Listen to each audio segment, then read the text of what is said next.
So obviously the last time you ran here, season opener, 13:22. Today it was 13:09 in a world record race. How are you feeling about it, and what was your mentality coming into it? It was basically two different heats.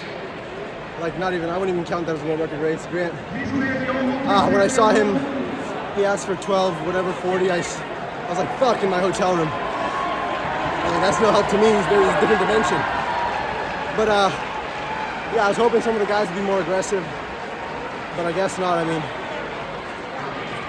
same thing that happened last time in the last 5K. Like, no pacer, someone's got to take it. Like, I've got, maybe it's arrogance, maybe it's ego. Like, we're not just gonna jog around. Like, I'm gonna take it if no one else is, which maybe is a weakness, but yeah, I felt pretty good. I feel like I'm in a different dimension, fitness-wise from. Sorry, I don't know. No, that's fine. The mic versus too close. Yeah, you're good. I feel like I'm in a different dimension fitness-wise. Lost like 6 pounds, up my squat a bunch, focusing on all the weaknesses. Like, in the long term, your strengths make you great, but in the short term, now it's 4 weeks. You know, back when I lost the 3K here, it was a little bit longer, but still short term to try and improve. So you can't do that with strengths. You know, I was stronger in Parker and Ethan. They walked me down or whatever. Now I've got to think of the weaknesses, which is the kick, like stuff I haven't wanted to adjust before. Whether it was because like the kick, why worry about a kick when I'm not aerobic enough? Or like weight, I'm never worried about weight because once again, like that's such a minimal thing compared to aerobic strength.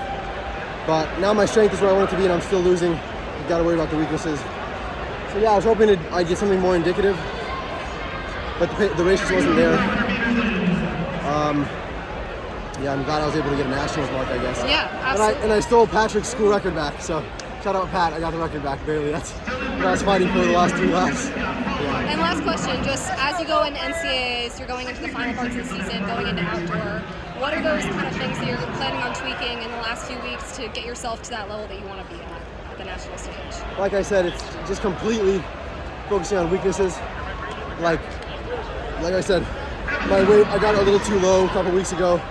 Back up, I'm like 148 right now. I'm typically around 152. Weight room, squat went up from 150 to 255. Like it's a lot of extraneous stuff, which is typically, you know, what I'd say last year is this is the 1% stuff, why worry about it? But now I'm at 99% and the UNC guys are still looking stellar, you know, beating me. Now we have to worry about that 1%, that 0.5%, that whatever. So yeah, lots of stuff that you wouldn't think about. Nutrition, I'm tracking my macros, all sorts of stuff to be 100%. You know, actually when I was in the portal talking to the UNC coaches, they said, what makes you good is not gonna make you great.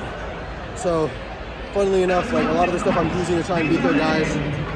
I learned a lot of stuff from Villanova in the portal, a lot of stuff from UNC, just listening. So it's interesting, like I'm trying to beat them with the stuff they try to teach me, so. Yeah, a lot of little things, nothing as big as aerobic strength. I think I'm already there, at least at the NCAA level. Obviously, you know, Fisher, I mean, that might be the first time ever in a race. I see the pace and there's not even 1% of me that thought, oh, maybe, you know. It's just like, dang it, he's going too fast for me to race with him, so I guess we'll just adapt. But yeah, so there's more aerobic strength at that level if I'm lucky enough to go pro, but right now it's these little things that give you fast gains. So yeah, just trying my best to be the best version of myself I can be in 3 months, a month